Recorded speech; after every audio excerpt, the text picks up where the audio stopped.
वैश्विक व्यापार में शुरू हुए अमेरिका के टैरिफ वार में चीन ने भी बड़ा पलटवार किया है।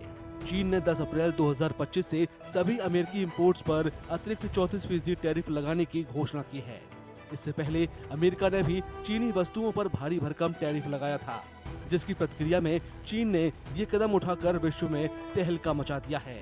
चीन के इस पलटवार ने वैश्विक व्यापार में टैरिफ वॉर की संभावनाओं को और बढ़ाकर चिंता पैदा कर दी है और अब माना जा रहा है कि दोनों देशों के बीच तनाव अब और भी ज्यादा बढ़ सकता है।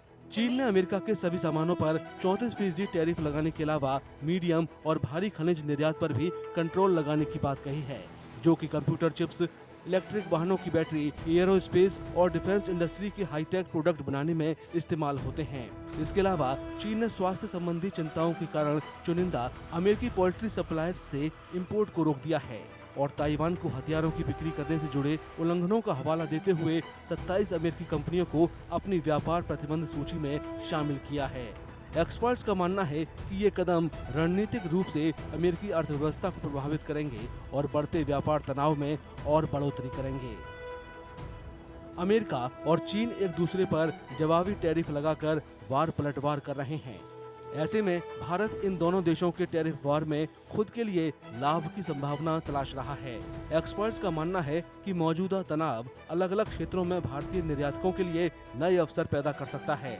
एक्सपर्ट्स ये भी सुझाव दे रहे हैं कि इस तनाव के बीच भारत अपनी रणनीति से ग्लोबल सप्लाई चेन का लाभ उठा सकता है, क्योंकि जो कंपनियां चीन से दूर जाने की कोशिश कर रही हैं, वो भारत में आ सकती हैं, बशर्ते कि वो वैश्विक मंच पर लागत और इंफ्रास्ट्रक्चर के मामले में प्रतिस्पर्धी बना रहे।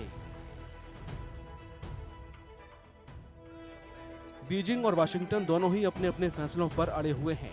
ऐसे में सवाल ये है कि पहले कौन झुकेगा। हालांकि दोनों पक्षों के अधिकारियों ने बातचीत में शामिल होने की इच्छा जताई है, लेकिन तनाव कम करने के लिए कोई स्पष्ट रूट मैप अभी तक सामने नहीं आया है। फिलहाल वैश्विक बाजार और व्यवसाय परेशान हैं, क्योंकि वे इस टैरिफ वार से शुरू हुए आर्थिक गतिरोध पर करीब से नजर रख रहे हैं, जो फिलहाल कहीं से भी थमता दिखाई नहीं दे रहा है।